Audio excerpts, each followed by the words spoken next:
Good morning. I'm so glad you're here. We're going to wait just a moment for some friends to join us. Ready for a story and a treat that we're going to make. We'll share the recipe in the comments after story time is over. So if you'd like a sweet treat with your, please go back and look at the comments. And if you do, send us a picture of your sweet treat that you try to make. I hope that some of my friends are on here. I know that Aaliyah likes to join, Donovan and Tristan and so many other friends. If you're here, please say hello. And to new friends, please say hello as well. We're so glad you're joining us. All are welcome at our school, and we love to have you join us for story time. Today, I'm going to be reading a Native American family story called Fry Bread, and it was written by Kevin Noble Maillard. So it's a really nice book that tells a little bit about the origins of fry bread and its importance in Native American culture. And in all cultures, there are foods that are really important. So I'm going to ask you to think about, in your culture, what foods are really important. And make sure you add that in the comments so we know what's important to your family and your culture. So let's get started. I'm going to take the jacket off just so it's a little bit easier to read. And we can see some pictures of fry bread. In here, you'll notice all different very small writings. These are all different Native American tribes. Native Americans were the first people to inhabit the North America and where we live, the United States. So again, fry bread, a Native American story. Fry bread is food: flour, salt, water, cornmeal, baking powder, perhaps milk, maybe sugar, all mixed together in a big bowl. You can see everybody's excited and they're ready to help. Fry bread is shape. Hands mold the dough, flat like a pancake, round like a ball, or puffy like Nana's softest pillow. Ooh, look at all that flour jumping around. Fry bread, let me make sure I didn't skip a page. Fry bread is sound. The skillet clangs on the stove, fire blazes from below. Drop the dough in the skillet, the bubbles sizzle and pop.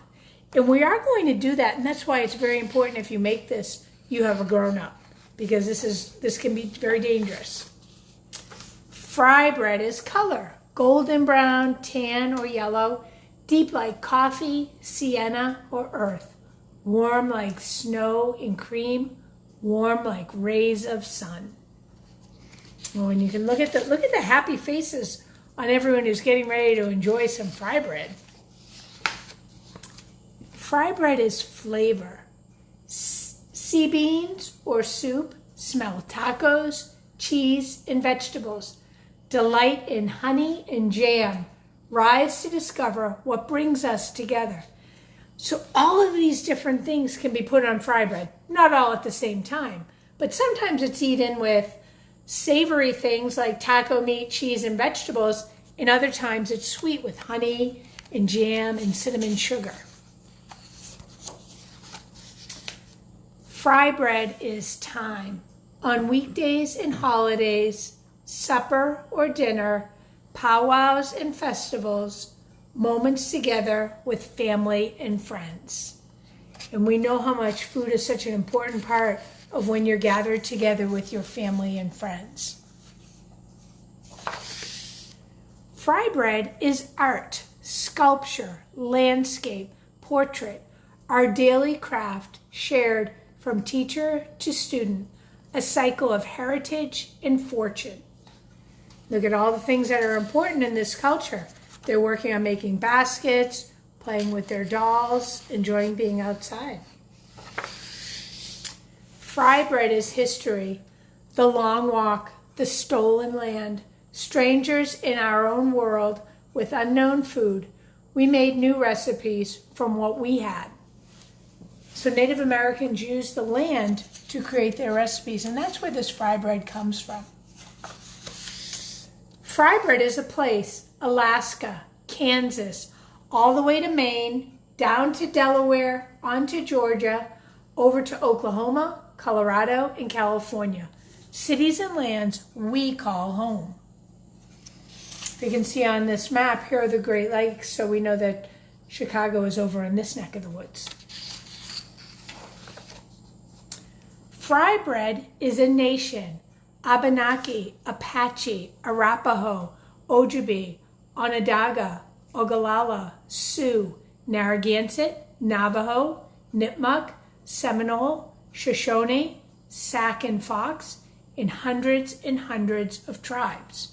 Where Mrs. Farrand grew up in Massachusetts, the Native American tribe there were the Wampanoag Indians. Fry bread is everything. Round, flat, large, small, north, south, east, west, brown, yellow, black, white, familiar and foreign, old and new, we come together. Fry bread is us. We are still here. Elder and young, friend and neighbor. Look at all of these people gathered together, so happy to be with their loved ones. I know when I get to be with mine, it's so nice. And I know, boys and girls, for you, that's nice as well. We strengthen each other to learn, change, and survive. Fry bread is you. And look at that little one enjoying some fry bread. I'm going to show you the author's picture. And I think this is a drawing, and it's Kevin's fry bread recipe. We're not going to use this recipe today. A little more challenging. I will share this, though. I'd like to try this. So come on around with me. We are going to try to make a fry bread recipe. All right, boys and girls, the very first thing I'm going to do when I cook is wash my hands. Very important. You need to have clean doing anything with food.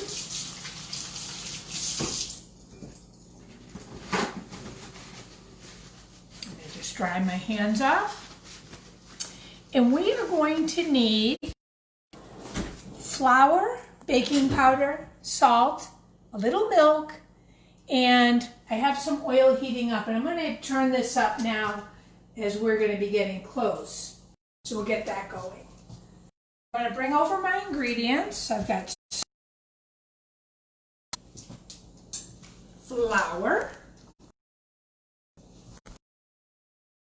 measuring tools to get this going. And I chose a clear bowl so it's easier for all of my friends to see. And this recipe needs milk. So I'm going to get some milk out of the refrigerator. And we just have regular old 2% milk.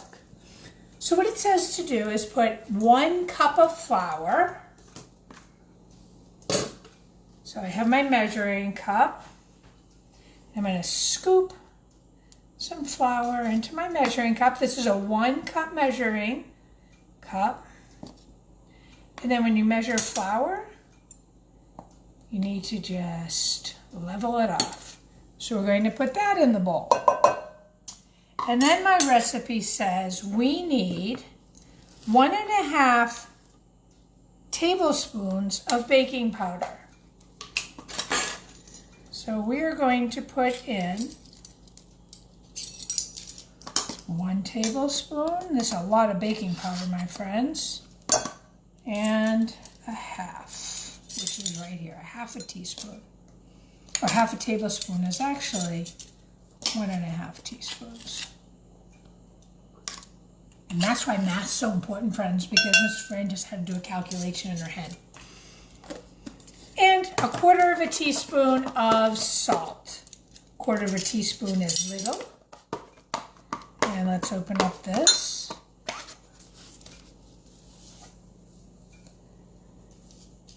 And a little extra is okay. And I'm going to mix this together and use the knife just to get it all mixed up.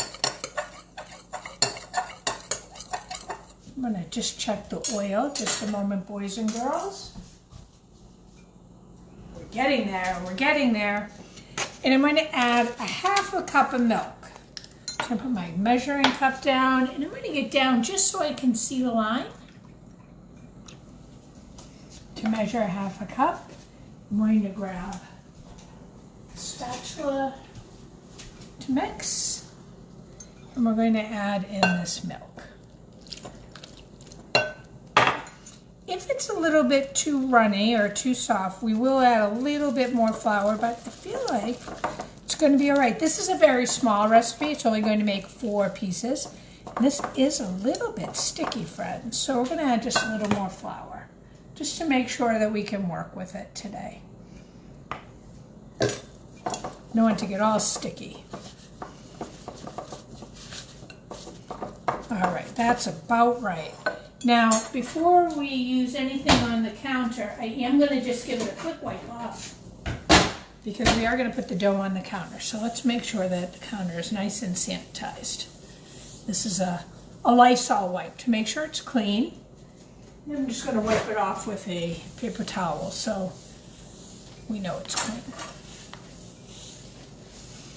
And I am going to put a little flour on the counter because we don't want it to stick. And I'm going to take the dough and put it here and give it a quick knead where I just kind of mix it together. It's nice and soft, boys and girls. I like the way it feels. And I'm going to roll it into one ball. And it says to make it into 4 pieces. So let's get this into a ball a little bit better. I'm just going to use my knife to cut it into 4 pieces. Look at that, I made 4. So I'm going to take one, I'm going to roll it in my hands and make a ball, and then it suggests that we roll it out. So I do have my rolling pin, and I'm going to roll it out a little bit. Hopefully it's not too sticky. Let's get just a little flour on here. And we're going to roll it out. And it says to make a little indent in the center, which is kind of thin anyway, so I think it's all right. And we're going to very carefully fry this now. And this is where you definitely need to have an adult with you because, boys and girls, you are not to do this part. This is the part for the grown-ups. So I'm going to get out this. I'm not going to get my hands near it. I'm going to drop that in. And you can see that it's frying. We're going to let it fry for just a minute. And I'm going to clean some. Mr. Farrand will let you look at that while I wash some of this dough off my fingers.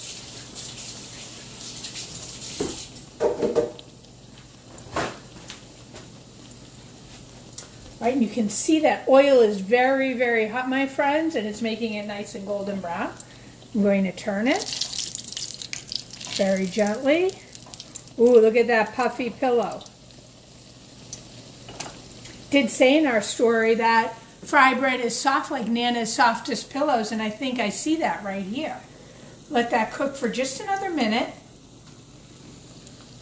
You can see how puffy it got, and that's from the baking soda, boys and girls. Baking soda makes things rise, and it does not take very long to cook. Look at that. And we're going to let some of the oil drain off of it. I'm going to flip it over.